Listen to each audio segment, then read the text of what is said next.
Hello, everyone. Welcome to Snap Take. This is Glazer of Snap Judgments, the official podcast of Marvel Snap Zone.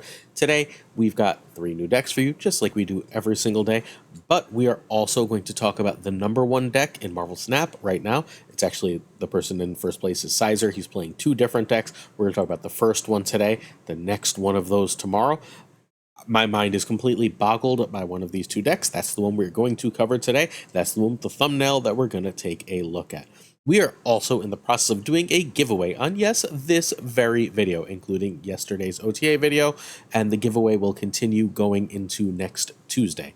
We're giving away a season pass, 2 premium mystery variants, and 4 times 500 credits. Every single video will be one of these things given away. The video next Tuesday that has the most comments on it will get the season pass. The comments from the other videos will be getting 2 premium mystery variants, 1 of 2 premium mystery variants, and the credits. All you have to do is leave a comment on this video. Tell us what you think about the OTA that was spoiled yesterday. If you hope it's real or not, any thoughts? If you're not sure about that OTA, check yesterday's video, because you can also get a season pass for watching there, being subbed and commenting. So, that video was posted yesterday. Yesterday was a 2-video day. Cool. In addition, if you'd like to see gameplay from these decks, what you should do is check out the stream team. Today, GamingwithFlashX at 5 p.m. Eastern will be streaming the decks that you're watching on today's video. I love giving Flash move decks. He's going to murder me. Also, live at some point, relatively similar now, should be our friend Prashaun, who put his video based on the decks he played yesterday on YouTube by now. Tomorrow, if you're interested, you can check out ZalSnap at 6 p.m. Eastern. Cool? All right. Our first deck is UnfitParrot Valk Zoo. This one has a crazy win rate in the top 1,000, and it's worth looking at in particular today, because if you're climbing and people bought the damn card, you're going to be seeing a reasonable amount of Namora along with a reasonable amount of Leech. This deck has very little problem with those 2 cards. It should be able to go big and around those 2 cards, which makes it a really good fit for the meta currently. All good? Just for the record, by the way, the way people are trying to handle Patriot right now is, generally speaking, Red Guardian. If you get a Mysterio down and then Patriot, well, I guess it's actually going to hit the Mysterio because it'll be 2. Damn it, I lied. I am just wrong here. It'd have to be Ant-Man. Ant-Man is your only way around that Red Guardian. Otherwise, you're going to have to save Patriot for later in the game. All right, so you can find UnfitParrot at twitter.com/you guessed it, UnfitParrot. This needs Mockingbird. You can try Kazar for null. That's worse, but not terribly. You can also try Crossbones. That's worse, but not terribly. Nico can be Hood here because Hood is phenomenal with Valkyrie. So this went 22-4, which is 85% in the top 1,000. It is not easy to do that well in the top 1,000, so this is a worthwhile deck to try. Again, this deck is also going to, thanks to Debris, be phenomenal, absolutely phenomenal at stealing cubes from opponents who are trying to play, the new card Namora. Got it? So, turn 1, you Squirrel Girl if you have Mockingbird. If not, you'd rather play Ant-Man. You Nico when there's a good spell. Sometimes it'll be the draw 2 with Squirrel Girl in hand, or the Demon. Sometimes it'll be the make a copy of Dazzler, because having an extra 2/8's pretty good, etc.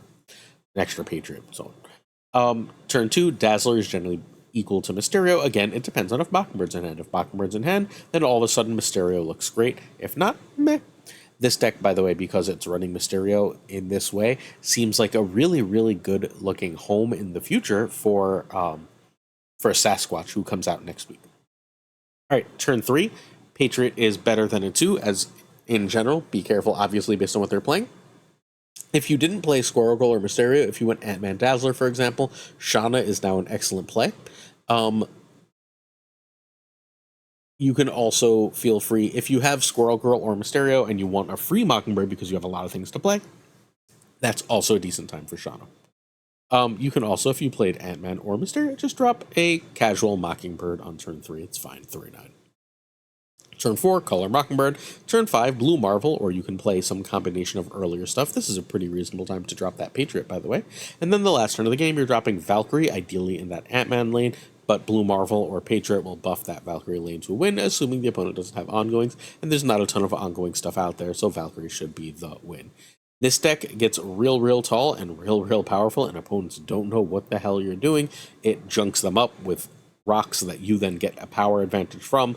It's just, this is an absolutely stellar deck that is really worth playing. I want to find room for Caer pretty badly. Probably not over Patriot, but I want to find room for Caer. But this is a great list, one way or the other, that I strongly urge you to give a try to. Cool. Next up, hit that sub button if you want Marvel Snap content every single day. This week, we're doing at least 8, I'm hoping for 9 videos. Hit that if you are already subbed, like and comment. We cover everything in Marvel Snap, all the news, all the information that you could possibly need for this game. If you love Marvel Snap, this is the right channel for you. We have all the top players at the high level of the Infinite Leaderboard watching these videos, and we bring you the best information and the best exclusive decks like this one. This is Caer's Mini Move 1. Caer basically built this deck as a way to gain a bunch of power thanks to Angela and Elsa and win the game by being able to move around and be unpredictable. Your opponent will have a hard time figuring out where and how much power you can put down with this list, and because of that, you should be able to win. This is almost like the mini move version of Noki, which is a deck we'll talk more about tomorrow. So Caer hit number 1 with this list. A lot of people are running Hope, they're running Shield, they're running Red Hulk, they're running Doom, they're running a ton of big cards, as my son is awake and yells in the background. They're running a ton of big cards. These are not totally necessary for the list. This is just an absolute ton of power. Cool. Like, you've got fundamentally 3 different mini visions, 4 different moving cards. How can your opponent figure out where your power is going to be? And if you can guarantee 1 lane with Juggernaut, you can also just put like a 3/7 Mockingbird, a 5/10 Vision, and let Captain Marvel fly somewhere, then you're just going to win the game. All right, Caer is currently ranked number 1 as of this recording. He has leapfrogged Ava, whose deck we talked about 2 days ago, into the number 1 spot. In number 3 is Tanjo. We will have Caesar's other deck and Tanjo's deck for you tomorrow. So this feels like it might be a really good home for Namora, because my logic is as follows, right? Vision's really good here, but not super a requirement. He's just unpredictable power.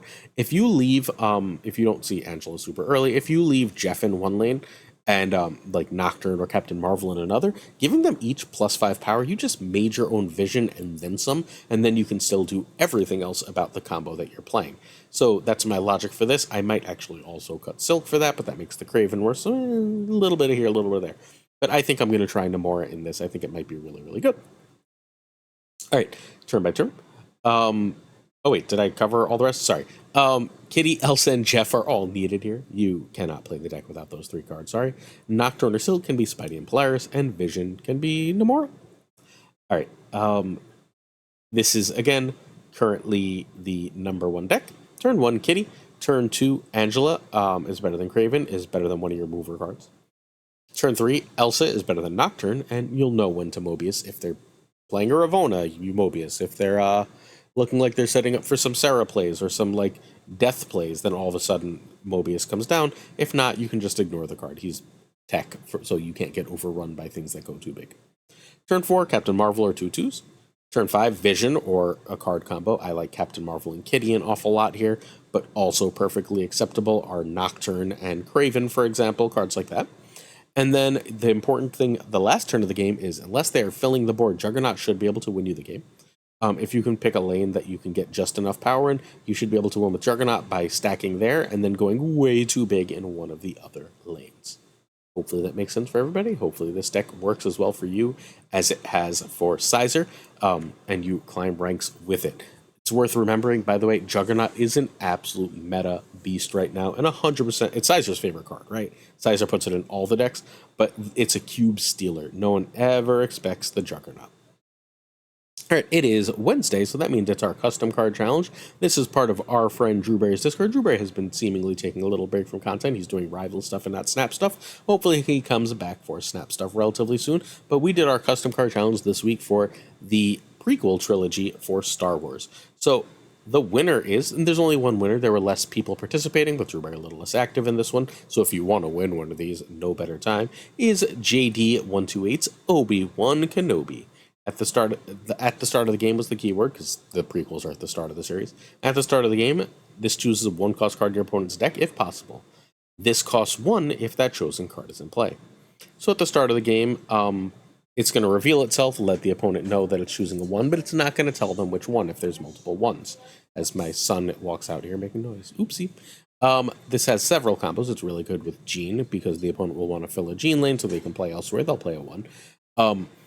Zemo or Cable will work really great here. You might be able to steal that 1 and play it yourself, or Zemo it out. Yondu and Gladiator are not good with this card, though. Dr. Octopus will pull that 1 into play on turn 5, giving you a 1/8 to play on turn 6. It's fairly hilarious with Maximus, where they're very likely to just get that damn card and have to stare at it all game. And Killmonger or Mobius can absolutely wreck this. So can anything that's just not running or playing 1s. Really cool card. And then we have the real Obi-Wan as the picture here. And then we have the Clone Wars version for the alt art, which is what helped win.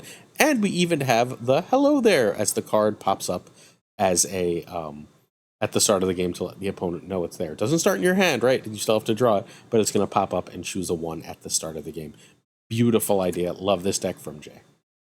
Next week, we're going to do a weird one. We're going to do Marvel Snap content creators with the keyword create. This could be any Marvel Snap content creator. It could be the biggest, Regis or Mogwai, or the smallest, and I don't want to name anyone who I'd consider among the smallest, but it could be absolutely anyone. I'm planning on showcasing a bunch of these and potentially even in its own special video. I think it's cool and cute. If you don't like it, don't do it. But this is inspired by Docty, who, along with Drewberry, is the king of Marvel Snap new cards. Docty, in a custom card challenge for Devilish's Snap Prentice, made a Drewberry card. And so, I'm curious what people will come up with as they make cards. If you'd like to participate, check out Drewberry's Discord, linked in the description to this video. And it is snaptracker.me/custom, and it is due by 5/27 next Monday. All right. Safeties, the One Piece. We're going to finish up with a Namora deck. This is my favorite Namora deck so far. I think it works really, really well. It is straight up smashed in the face by Leech. Namora is not good in the Leech meta right now. So what I've been doing every week, with the new card is I've been asking a bunch of top creators what they think of the card, and then using that to inform my impressions that I'm telling people whether to get the card or not. And I've been sharing the top player impressions. I can't do that for you tomorrow. We need to wait for the Leech nerf, which isn't going to be until much later in the day. So that will be part of my Friday video instead of part of the Thursday video. For those of you who really like that feature, we're not skipping it, but doing it before Leech's nerf seems like a giant waste of everyone's time. This is a really, really cool deck. I would personally like a Cosmore Armor to fit in here somewhere, but it's really, really hard, and everything else about this kind of works, so I'm not going crazy. All right, you can find Safety at twitch.tv/SafetyBlade. He's a deck building genius. His Slayer Blade deck is one of the best decks in Marvel Snap right now, and probably just going to get better when Leech isn't everywhere. This is built for Namora and Ravonna, so you need those cards. Echo can be Nightcrawler or Nebula or Armor. Jeff is needed. Nocturne could probably just be Polaris, maybe even Spidey. Jubilee can be the Iron Lad, if you need it to be. So, again, Leech is making this tough right now, but it's still winning games because it's got really good play into fundamentally everything else. So I strongly urge you to give this deck a try. Turn 1, you'd like to play Echo. Turn 2, Ravonna is better than Colossus or Jeff. Ravonna gives you access to a cheaper, just so we're clear, to a cheaper Ironheart and a cheaper White Tiger. Is Ravonna, I guess you could probably cut Ravonna in this if you really had to, right? A Ravonna, I guess, could also probably be Armor without the deck breaking. Turn 3, you want Nocturne or a 2, and then you're perfectly fine playing Ironheart if you play both Echo and a 2. Turn 4, you would like to Wong. If you played Ironheart mid, you Wong on top of Ironheart, because then when you Odin, you'll get that Ironheart twice again. I guess 4 times again, right? And then you're perfectly fine playing White Tiger at that point, or Iron Lad. Turn 5, you really want a Namor. You're also fine White Tigering, especially if it's on Wong. And then turn 6, your goal is to Odin, but Doom, especially Doom on Wong, is also fine. You can see how many on reveals are here and why this deck can struggle into the current meta, but it is great. I'd also like it noted for the long-term viewers, since this is toward the end of the video, I feel like the long-term viewers will appreciate this. See that White Tiger? I finally got my White Tiger variant. Every card that has a non-spotlight variant in Marvel Snap, I now have a variant for. I got the White Tiger. My White Tiger whale is caught. So this is a really cool list that I will personally be running for weekend missions, and I will personally be playing the crap out of once Leech nerf kicks in, assuming that Leech nerf actually happens. I think it will. I can't imagine they're going to let Namora be this bad. All right, questions of the day, and then we out of here. First question, Almost Anonymous asks about a deck tracker for mobile for equity's sake. For most people, there's nothing preventing them from playing on a computer. The number one player last season played almost entirely on mobile and refused to use a deck tracker. I don't think it's required. I don't think it's needed. I get why people want it. I think it would be a nice accessibility tool. I wish that it were more easily doable, but it does not seem to be a priority. And honestly, I'd rather have a new game mode than it, so I don't really care about it.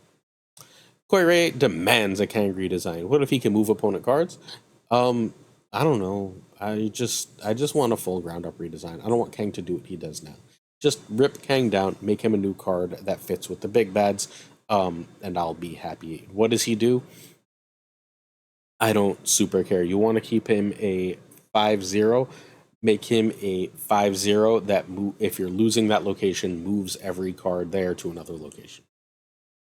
Jason Salazar wants to know if I teach summer school, and I do not. My second or third year teaching, maybe even my first, I did summer school, and when I went back, I was incredibly burned out and miserable, and I hated it, and I never will again. I spend my summer recovering. I work hard, and then I rest. Matthew Lawson asks if we can not talk politics here with the U.S. elections coming, and I'm not going to get into any super detail, but when asked and when relevant, I'm going to talk about what I want to talk about. I love this content. I love my community, but ultimately the content is for everyone, but first and foremost, it's for myself, and I'm going to be true to myself as best I can be. Also, while I don't particularly care to necessarily talk about candidates, I am also not going to pretend trans people are not real people, that racism is not real, and so on and so forth. If those are political issues for you, then this might not be the content for you. If you'd like your question read out in tomorrow's... Oh, by the way, just for the record, we are not going to have a conversation about this. If you'd like to discuss this, I guess you can message me on Discord, but my comments are not going to become a conversation about this. This is my channel, and that's the way it's going to be. If you'd like your questions read out in tomorrow's video, please leave them in the comments. And certain tiers of support on our Patreon come with on-air thanks. If you'd like to get your name read out at the end of each video, check out patreon.com/snapjudgments. You too can get your Agent Coulson Mobius card. All right.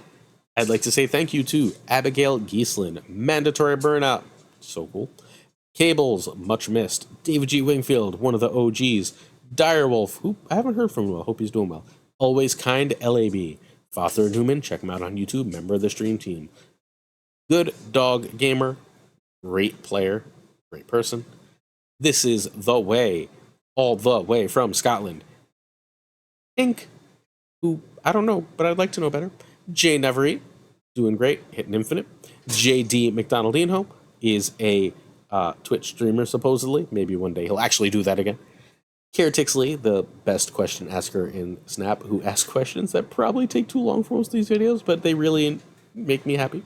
Koirei, coming all the way from Japan. Pyrofros, who makes amazing minis. The Goat Seeker, who won one of the Snap Judgments pods last season. And Denman Falcon, who who you should check out on YouTube. All right, we're going to fly through the middle and the next two, and then we're going to do a different row every day so that we can keep this moving because this is getting a little long. Props to Doku, Ginger Prime, Philip Ratkovich, Haplo, Kenny Loggins of the Danger Zone, Rob Silverman, The Bizza, X-Force V and Skippy G, Snap Judgments League 1 champion Tommy Nyquist, The King of Bros, Black Dahlia, The Great Kazoo, Jessica Gamble, Ryan Wood, Kev C. Hoda, Got Infinite, let's fucking go. Luna Chris, who just started talking more on Discord, way to go. Louis Antonez, Mod Supreme Models, Rema Setala, Brian Kaufman, Tristan H. Martin, The Fuzzy Dunlop, Spectrum, Hoot, Matt H., DJ Mikey Hijinks, No Frickin' Flex, Ocularis, Craig Sterry, Pretty Frickin' Chill, Seamus, hey Seamus, Spike Jones, Jonesy on YouTube, Two Ties, whose deck got made infinite this very season, The Pirate King Tuccrr, member of the stream team and Twitch partner, The Homie Min, who's getting back into content creation, we couldn't be happier, our guy's doing better, and of course Gunny T, where the T stands for, Gunny's going to be on the podcast this Thursday. Thanks so much for watching. We always appreciate you, especially those of you who watch all the way through. we will see you soon for another Snap Take. I'm hoping for 2 videos tomorrow if I can manage to find time. Peace.